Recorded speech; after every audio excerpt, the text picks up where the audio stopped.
திருச்சிற்றம்பலம். திருநாவுக்கரு சாமி அருளிய தேவாரம் 4ஆம் திருமறை.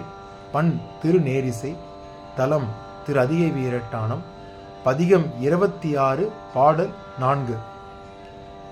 தெருளுமா தெருள மாட்டேன் நீ தீவினை சுற்றும் என்னும்.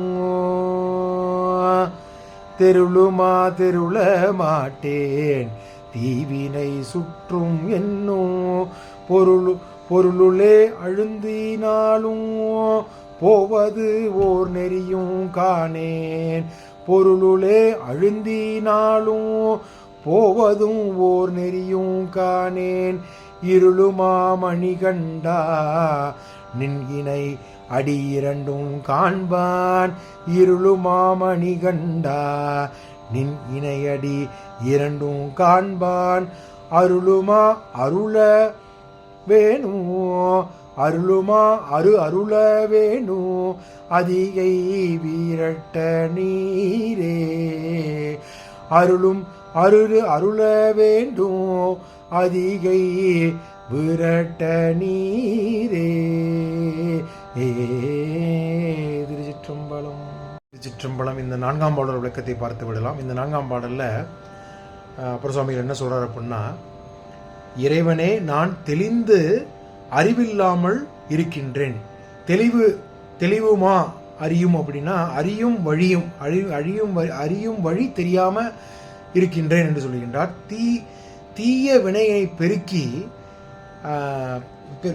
கொள்ள வகுப்புதல். அதாவது தீய வினைகளை பெருக்கி எப்பொழுதும் தவறான சிந்தனையையும் தவறான செயல்களையும் செய்து பெருக்கிக் கொள்வது. தீய வினைகளையும் சுற்றங்களாக கருதப்படும் 5 பொறிகளின் ஆக்கத்தினால் அழிந்துள்ளேன். அந்த 5 புலன்களின் ஆதிக்கத்தினால் நான் தீய செயல்களையும் தீய எண்ணங்களையும் நினைத்து அதை பெருக்கி கொண்டு விட்டேன். தீய குணங்களை பெருக்கி கொண்டு விட்டேன்.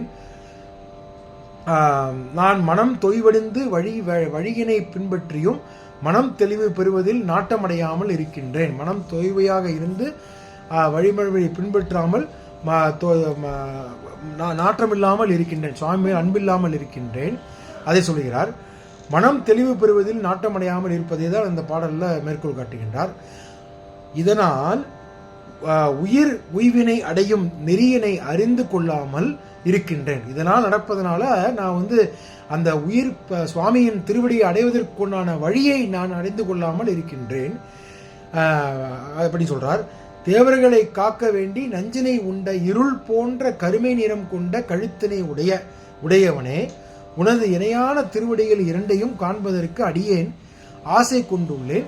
அதிக வீரட்டனத்தில் உரையும் தலைவனே, நீ நான் தான் அருள் கூர்ந்து உமது திருவடிகளை எனக்கு காண்பித்து எனது ஆசைகளை நிறைவேற்ற வேண்டும். அதாவது சுவாமியுடைய திருவிடையை காண்பித்து அப்பர் சுவாமிகளுக்கு அருளிட வேண்டும் என்று சொல்லி இந்த பாடல் மூலமாக அப்பர் சுவாமி கூறுகின்றார். திருச்சிற்றம்பலம்.